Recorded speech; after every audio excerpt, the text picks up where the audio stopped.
welcome Gina Jeneroux to the podcast today. I'm excited to talk to Gina today because I noticed when I reviewed her LinkedIn profile, the word skills comes up quite often, which is always a good precursor to a great conversation about skills, which is what we're aiming for. Doing a quick introduction about Gina, she's the former Chief Learning Officer of BMO, where she was accountable for enterprise learning and skill strategies, specifically the design, the operations, and the governance around that. She's also currently a professor of practice, future work, and skills at Toronto's International Business University. And now, as an independent, she supports several organizations as the Chief Skills and Innovation Officer. And lastly, I also heard you're associated with the Future Skills Alliance of the World Economic Forum. So lots of skills in there indeed. And very excited to kick this conversation off. Welcome, Gina. Thank you so much. Thanks for having me. Yeah, it's great to have you too. And I'd like to start with a question that actually the previous episode guest has asked the next person that would appear on the podcast, and that's you. So you have the honor of answering the question that Josh Starr asked me in the last episode.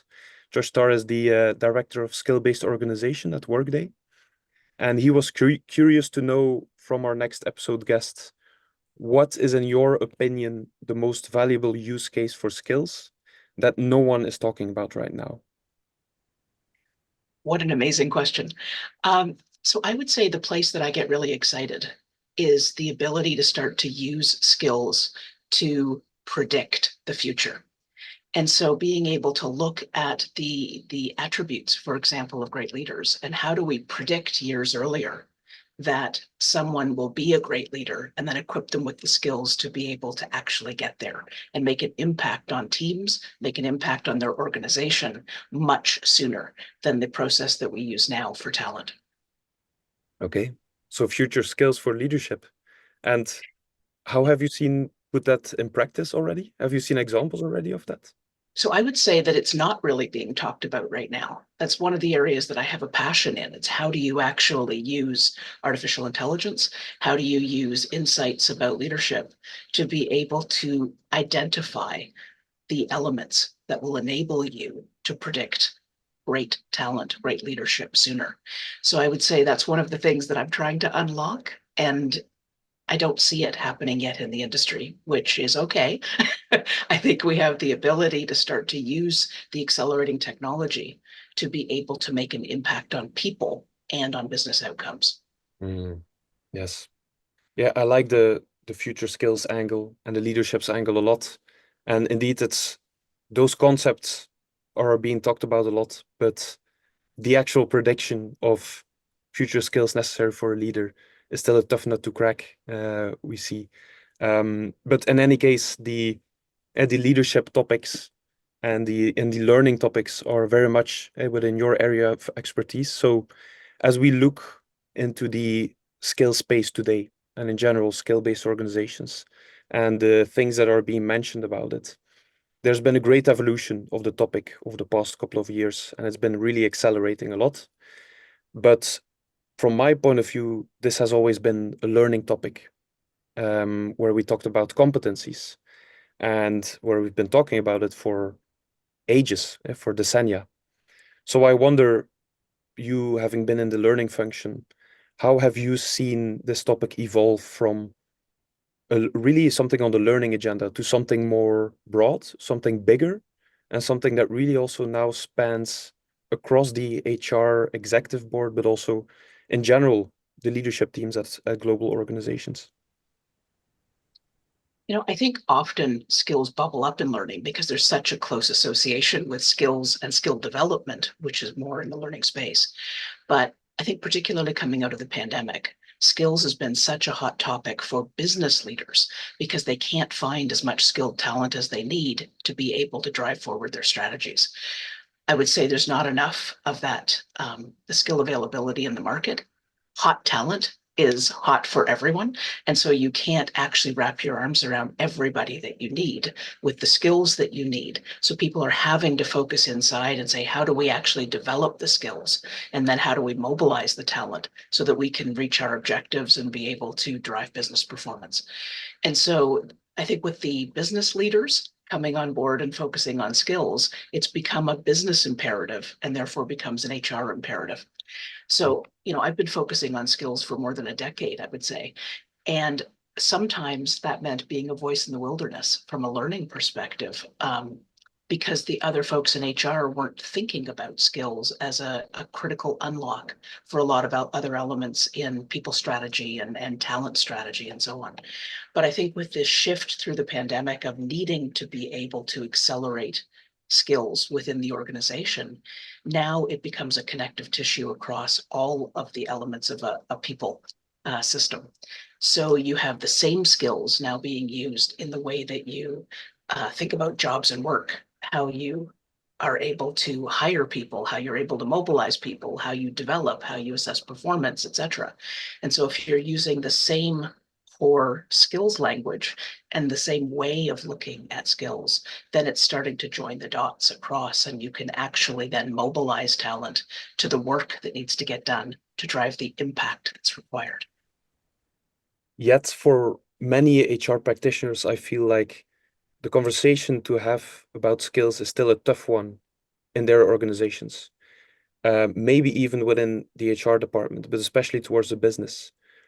Do you have experience in networking about skills in the organization beyond HR? And what would you recommend people, practitioners that are going on this journey to focus on to really get the message clear? I think one of the most powerful things right now is to look for the wind in the sails moments. So one of those moments at BMO was when we were trying to really accelerate digital transformation in the organization. And so that was a business imperative.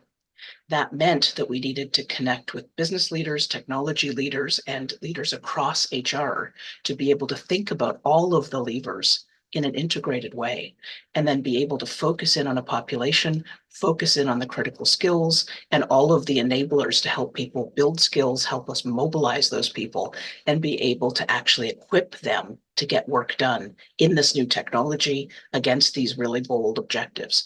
And so that particular initiative, which was a significant one for the bank, meant that we were having a whole bunch of leaders coming together almost like a SWAT team to be able to solve this.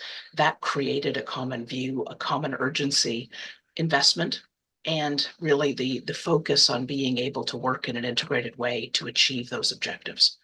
Mm. That became a catalyst for being able to then back those same principles, some of the technology, some of the data and insights approaches across broader parts of the organization. Yeah, interesting. I will come to perhaps some of the specific things you solved for and in the way that you did it at BMO around that problem. Um, but let's say I'm a CTO or Chief Digital Officer, and indeed, digital transformation is important to me, but HR is not yet on my radar as a partner that can help solve some of my business problems. What at BMO were some of the things that made you translate that business challenge into skills challenges? And how did you exactly formulate that to really show, okay, HR can be a partner in this?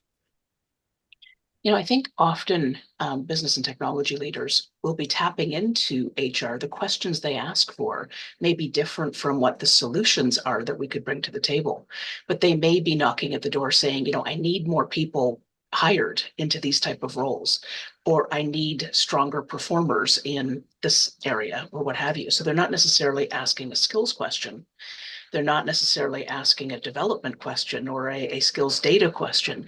They have an urgency. They have a business need to be able to fill a gap to get the work done and achieve their strategies.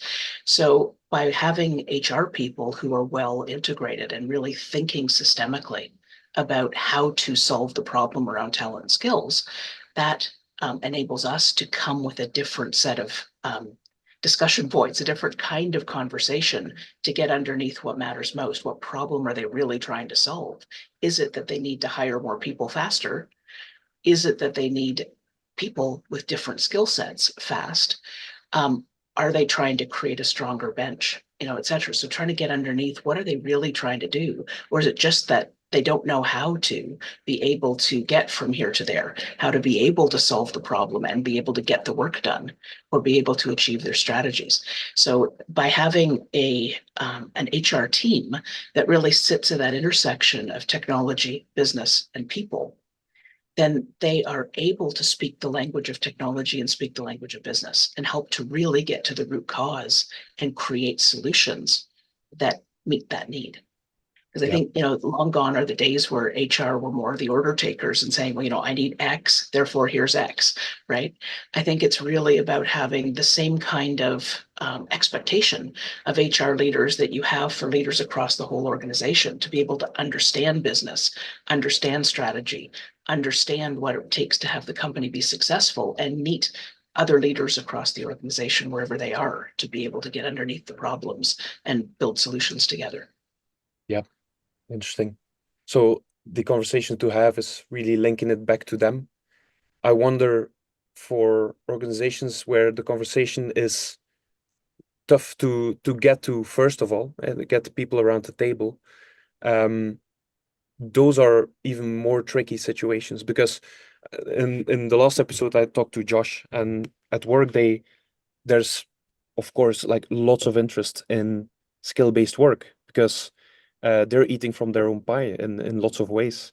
But can you talk to company readiness in general and the different levels of maturity that an organization might have to deal with skills, and what's important for a company to be ready to engage in any type of skill-based organization discussion? It's such a great question. And I think you're never going to be in a place, I think, where all leaders are ready across the entire organization. But it's important to find those wind in the sails opportunities. So who are the leaders who really understand the opportunity? Who are the ones you can partner with who are willing to invest in, whether it be pilots or whether it be opportunities to test, learn, and advance what you're able to do in your organization?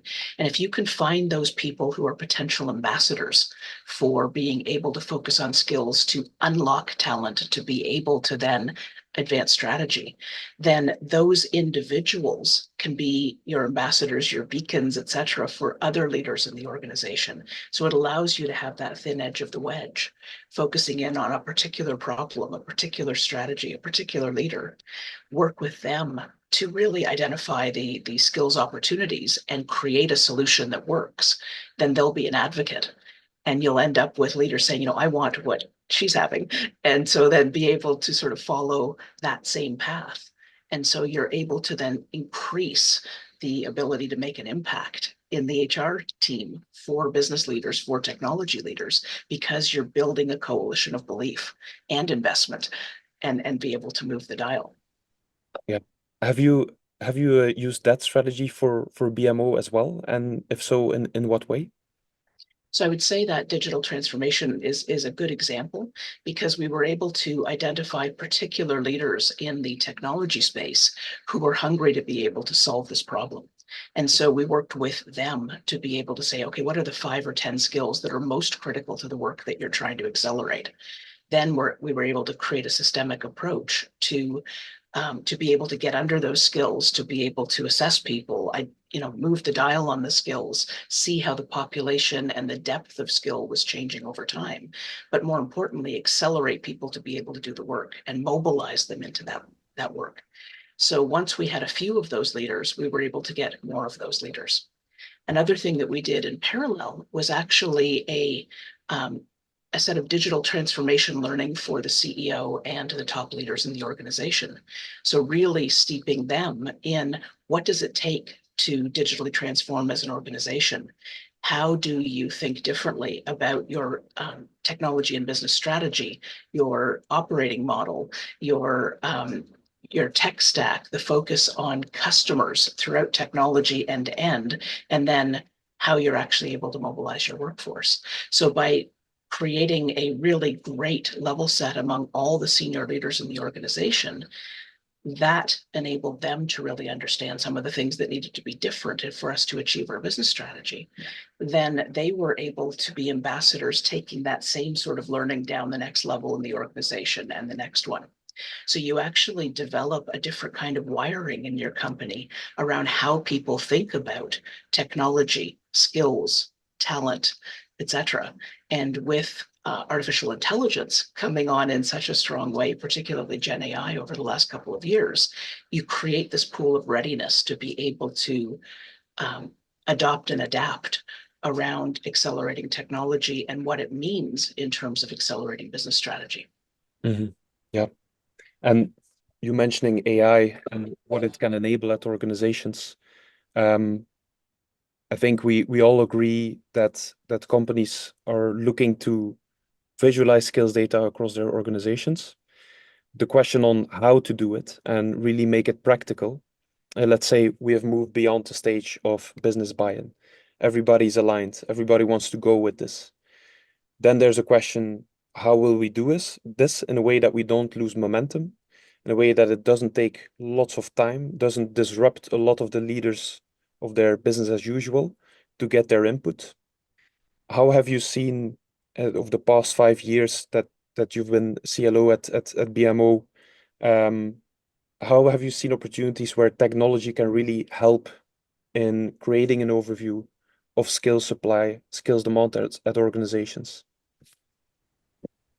I would say the whole space is evolving rapidly. Back when we were first really trying to jump in with both feet in the skill space, it was difficult to get consistent insights. I think artificial intelligence is enabling us to accelerate what skills intelligence looks like, and working with fantastic partners who are able to bring a perspective and the data and being able to knit pieces together. When I think about skills insights, I think about not only the skills and the adjacent skills, but I also think about proficiency levels and reliability and recency. And so I think it was really difficult, even up until a couple of years ago, to be able to start to get under all of those things. But I think now we're better able to because of technology. So when I think about proficiency levels, at this point in time, we still have many different companies, many different tech companies providing different lenses to what that looks like. So even if it's a simple difference between like a 1 to 8 scale, a 1 to 5, a 1 to 3, etc., it's difficult getting a consistent view of the level of skills that people have.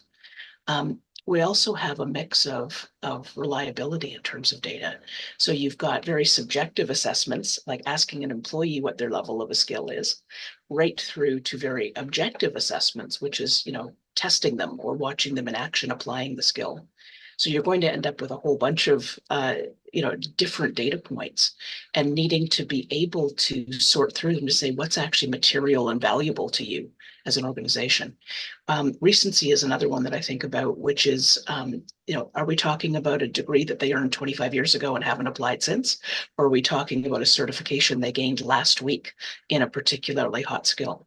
So I think if you start to get these multi-lens views of the skills that people have, and determine in your mind what is more significant and what is less significant in the data points, then you're able to start to create a clear view that works for you and your organization around the skills that your people have and how you're moving the dial over time, where you have gaps that you need to be able to make a priority, and really what to do about it. Yeah.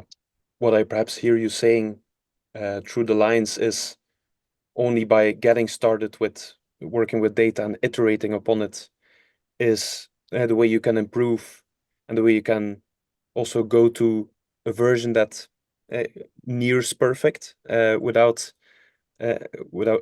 realizing that also perfection is hard to attain. But I hear you saying a lot, like getting started is more important and then iterating from there. Is that a fair summary? That's absolutely fair. I think, it's never going to be the perfect time to start, but jump in and start to develop a strategic perspective, look at what you have, and then be able to say, where do you need to go deeper? What matters to you? And how do you refine and make sure that your data is able to support, your data and intelligence is able to support what you need from a business perspective and a talent perspective and a customer perspective. And so start somewhere, and I believe in those thin edge of the wedges. So being able to find a place to start, use the insights from that to be able to then go broader. Mhm. And so I often look at taking a bit of a GPS view versus a map, where, look for the great opportunities, the white hot opportunities, grab those, do something about them. And then, that will help you move like a GPS to the destination you want to get to. It doesn't mean you're necessarily doing things in a linear way, but you're seizing opportunities to be able to make progress.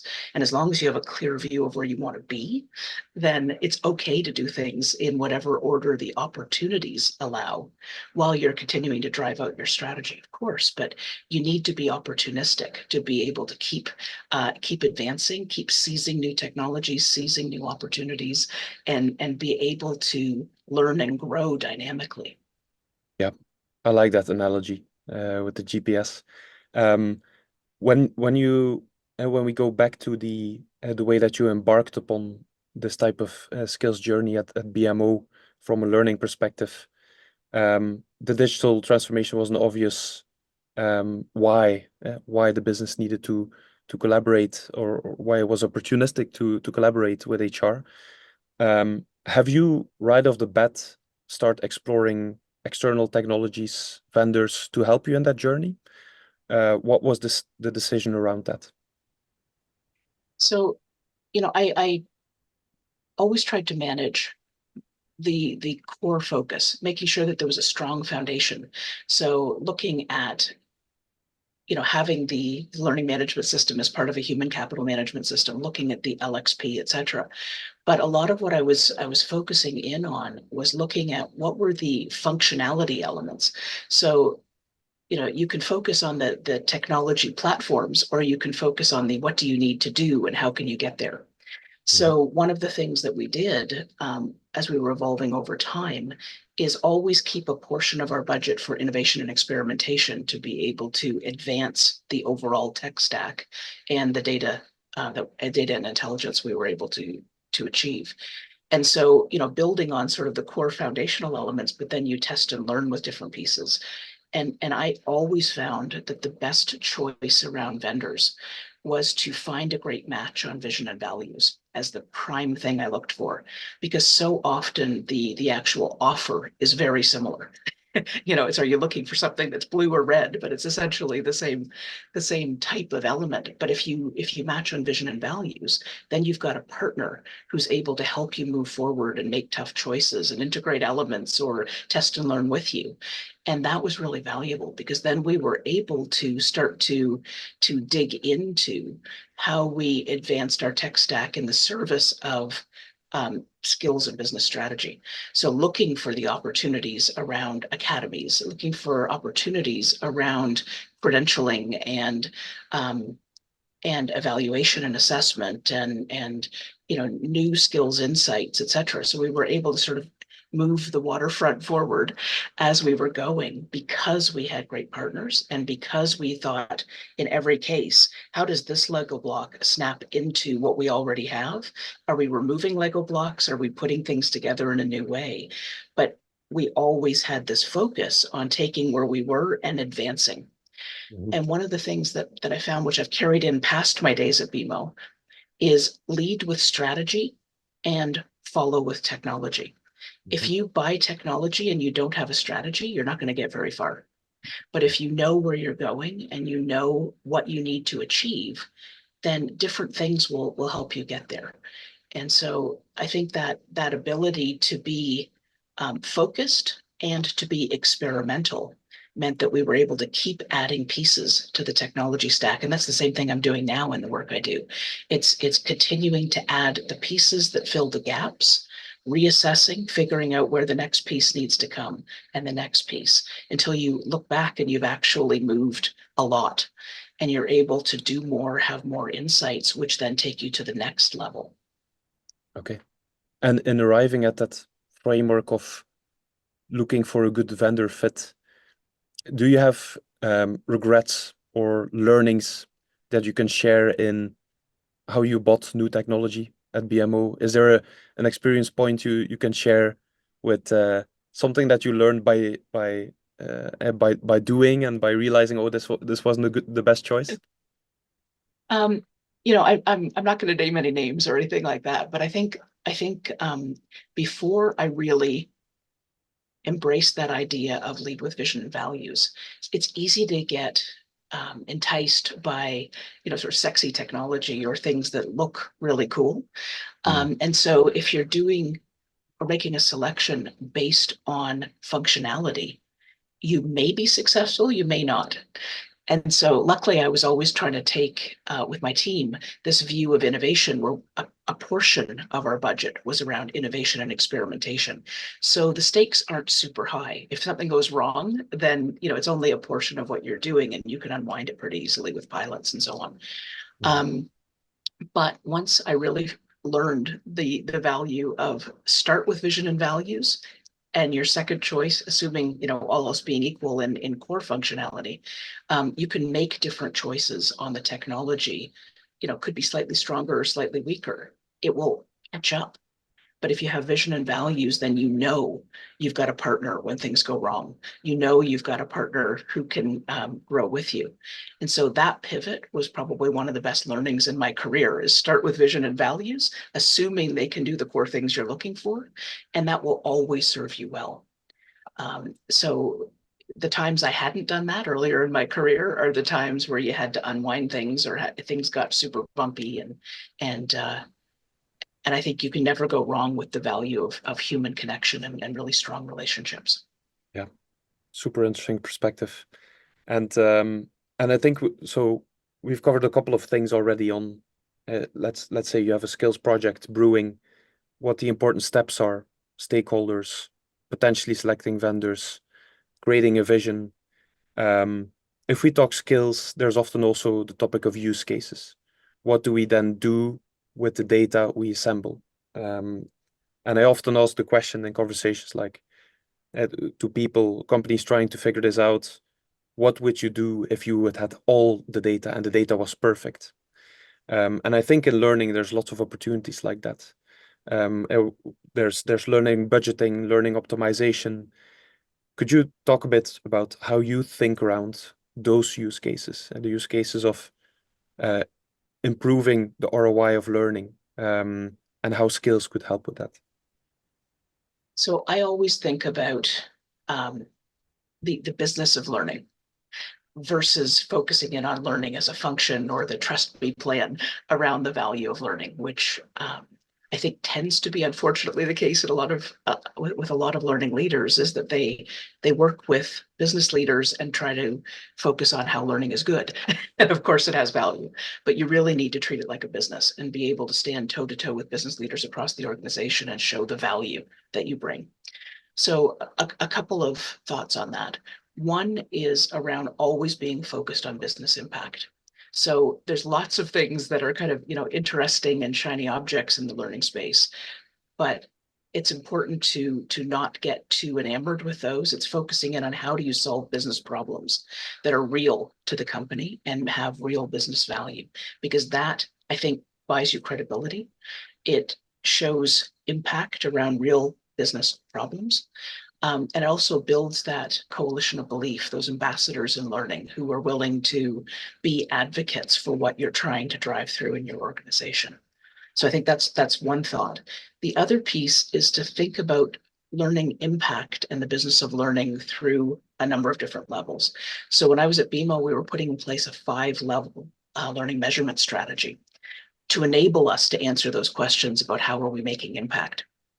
So those 5 levels, it started with infrastructure. So do we have the technology and the data to be able to create a strong foundation for everything that we wanted to be able to do in the measurement space? Then operational effectiveness was the second layer. Do we have the right KPIs and cycle times? Are we a well-run shop? And really having the data to be able to understand efficiency and effectiveness. The third level is program. Are our programs, large and small, formal and informal, doing what they set out to do? So obviously you'd have a very different set of measures for a 30-second experience versus a 6-month program, but you had to apply the same discipline around making sure that you were achieving what you set out to achieve within each of those programs. The fourth layer was skills. What skills do we have? What do we need? How are we moving the dial over time in a very tangible way? And then the fifth level, the top level, was around strategic impact. How does learning in aggregate ladder up to the top strategic priorities of the company and the big people metrics like engagement and turnover? So that view gave us a holistic approach where we could start to pull out true measures of value and start to show the impact we were making on the organization. So that discipline matters. And I think as technology has advanced, particularly in the skills space, it's giving us better and better insights around how we're moving the dial and how skills can connect to business impact in a tangible way. You know, part of what I'm super excited about is the opportunity to start to go even one step further around the predictive modeling around skills and performance. So to be able to say what basket of skills is able to drive the best performance in different types of work, then taking that insight and being able to hire for it, mobilize talent for it, et cetera, to be able to get even stronger and make a bigger impact over time.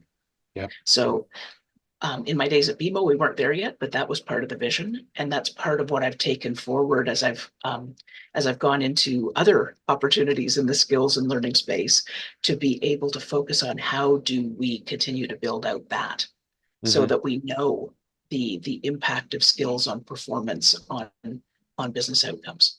Yeah. And as the skills topic comes broader and broader at organizations going beyond learning, sometimes we hear from the market the challenge of who owns this topic. And while you were talking, it popped up in my head as something to ask you, because lots of companies get stuck on that. And perhaps the skills topic gets sometimes a political dimension of who claims it and who can show the value of this new hot thing.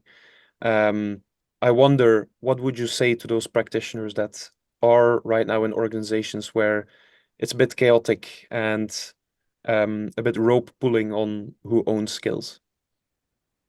Yeah, it is an interesting topic. And you know, as we've already discussed, skills often bubbles up in the learning space, but the real value is when it's integrated across. One of the things that I think BMO did that was really smart was to be able to put a leader in around that digital transformation initiative who actually worked horizontally. They had a horizontal accountability across all the different elements of HR and connected into the business and technology. So they took an integrative view. And so, you know, we had, you know, me from the learning side and my team, we had people from talent, talent management, from OD, et cetera, all of the different groups across HR. And so there was an expectation that the entire HR team was standing up and supporting skills with one leader who was cross-functional, knitting it all together. And we were focused on knitting it all together as well. But having that one horizontal leader who didn't belong to any particular portfolio, but was cutting across all of them, I think neutralized some of the politics from an HR perspective around skills, because we were all working in service of this business strategy, business problem that needed to be solved. And so they were making sure that we were always integrated. And that, I think, she started to change the culture in the company, but certainly across HR, of this is everybody's problem. Everybody has an accountability and ownership around skills. We need to be integrating as we go. The insights matter because then we're able to actually do more than any one of us can individually. So I think that was a good way of accelerating as we were coming out of the pandemic and wanting to take an integrated view of how we're able to mobilize on skills to make an impact. And, you know, as I've moved into other opportunities since BMO, that's really been the focus as well, where it's not just something that I'm standing up and talking about from a skills and innovation perspective, but every leader whom I work with also has an accountability around, you know, thinking skills first, thinking integratively, how do we connect skills to strategy, et cetera. And it can actually help to accelerate your strategic opportunities in your organization. Have you seen in dealing with leaders and trying to make them mindful about skills and the opportunities, have you heard skeptical voices that you felt were justified? And I ask that because, um, and I also asked this in the previous conversation, should all companies become skill-based organizations? And I wonder what your perspective is on that, having worked with lots of leaders and still working with lots of leaders that might be exploring parts of the value chain. So I'd almost want to turn around that question in some ways. I think we talk a lot about skills-based organizations, and I think that's important. Mhm. But my goal would never be to become a skills-based organization as a goal in and of itself. It always needs to be in service of something else. So if you're thinking about the business strategy of the company, what does the company need to achieve? What actually creates competitive advantage for the organization? And how do skills play a role in being able to achieve those bold outcomes and the bold ambitions? And so I often hear about skills-based organization as a strategic goal, and I would never do that, just personally, because I think that's a little too introspective. But if you're actually trying to create all of these skills-based levers, these opportunities, then it enables you to drive out impact in all of the other areas that you need to. So you're using skills as a lens, and a set of insights that enable you to make talent decisions, business decisions, mobilize people, etc. And so you don't have that, the great gold star when you become a skills-based organization. You have the gold star when you actually use skills to drive business and customer impact. Mm. So it's in service of those broader goals, not a win in and of itself. Mm.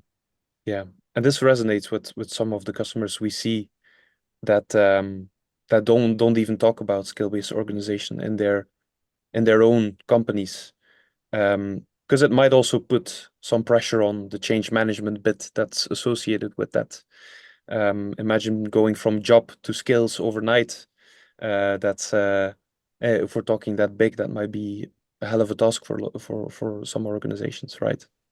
Well, and I think it's also, we're on a journey, right? And so a lot of organizations, I think it's much easier to get employees to buy into the idea of building their skills as a way of being able to achieve their career aspirations. I think that's a fairly easy sell to employees where, here's a particular area where you need to be successful. You need to develop the strength in order to be able to open doors. Fine, you need to build skills. Here's your learning path. Here's the learning that you need to do. That's a fairly easy change management conversation in the grand scheme of things. It's fairly easy to get people on board. The challenge, I think, becomes organizations aren't fully ready, by and large, to be able to mobilize those skills against work, to be able to actually create opportunities. So it feels like there's this disconnect between the promise of skills for employees and the reality of skills in the organization. Mm. So as skills intelligence accelerates, and as that intelligence gets integrated into talent systems and HR systems broadly, I think that enables employees to be able to start to join the dots more effectively. And I think it's also important for managers to have the capability to be able to buy in. Because Mm. at the end of the day, they are the face of the organization to employees, and they're the ones needing to help that mobilization happen. Yeah. So you're saying we've almost become a little bit too utopian on the skills movement, and Um, yeah. sorry, I would say perhaps a little bit, and I think that's okay because it starts to focus on what is possible. But we can't sell a false bill of goods to employees. So if they buy in, we have to be able to mobilize on those skills in order to be able to show that the investment was worth it for the employees, that we actually are living the employee promise that we put out there to employees, and that we're able to mobilize them in service of their career, in service of business strategy, in service of customer expectations. And sometimes that connection point is a little bit broken right now. Yeah, interesting. I think we covered lots of topics that I hope some practitioners will resonate with and will recognize their company situation in as they try to explore to get value out of skills in their organizations. I wonder, where would you point people to learn more about these topics on their own time? And I'm really thinking about channels that already have helped you in learning more about this space and that you can relay to our listeners to really get wiser on this in their own times. I would say there are so many thought leaders in the space. And so some of the people whom I really appreciate are people like J.D. Dillon, Philippa Hardman, Laurie Niles Hoffman. There's a bunch of folks who just have bold ideas in the space. So I would say follow people that you admire. I would say be curious and hungry yourself. Focus in on the articles, on the blogs, on the videos, on the people who are saying interesting, thought-provoking ideas, and also experiment. So one of the things that I find personally is, of course, I focus on strategy and leadership and skills and those sort of topics, but I also focus on things that have nothing to do with my day job because it shakes up my thinking and helps me think very differently about the problems I'm trying to solve. So for me, that means, paleontology and forensics and various other things. But often if you're thinking about the problems you're trying to solve in a very different way, it helps you bring new ideas to what you're trying to do in your day job. So I find those sorts of topics that are a little bit odd shake up how I'm able to approach even the idea of skill strategies and business strategies, et cetera. Because if I apply this problem using this approach, I can actually open up a whole different avenue. So the more you're able to disrupt yourself, the more you're able to reconceive or reimagine what's possible, and then find great partners who do the same and help you really accelerate forward. This aligns very well with the way that Diane Gerson thinks about it, the former CTO of IBM. She Yeah, says you have your majors and you have your minors. Your majors could be your full-time job, the thing you're focused on, your main expertise, while your minors might be completely unrelated, but at some point might feed into that major to improve and to have synergies that you didn't expect. So really like exactly. really like that message. A final question for you before we close off is a question that I want to make a habit of asking, and you might know what's coming already, but do you have a question you want to ask my next guest on this podcast? Anything. Wow. It could be skill related, it could be a personal question, it could something you would like to know and that you think would our listeners would enjoy or would benefit from. It's such an amazing question. I love that you're doing this from episode to episode. Um, so one thing I would like to ask in the skill space is whether your next guest um, has thought about how we actually crack that nut of matching supply and demand. Because right now it feels like there's a bit of a gap between it. How do we actually solve that?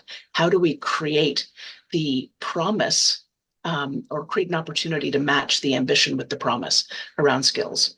How do companies step up and actually help employees mobilize on the skills that they've developed to really apply them, to really be able to jump into the work and to be able to make an impact for themselves and the company? I think that's the next piece that really needs to be solved if we're going to achieve our ambitions around skills. So I would love to hear what your next guest thinks about that match of supply and demand in a compelling way. Fantastic. Let's see how they roll with that. Uh, Looking forward to the answer on that, and I'll for sure let you know what they answer. And thank Amazing. you for the conversation, Gina. It was really insightful, and I hope to speak again. Thanks so much, Julius. I would love that. Take care.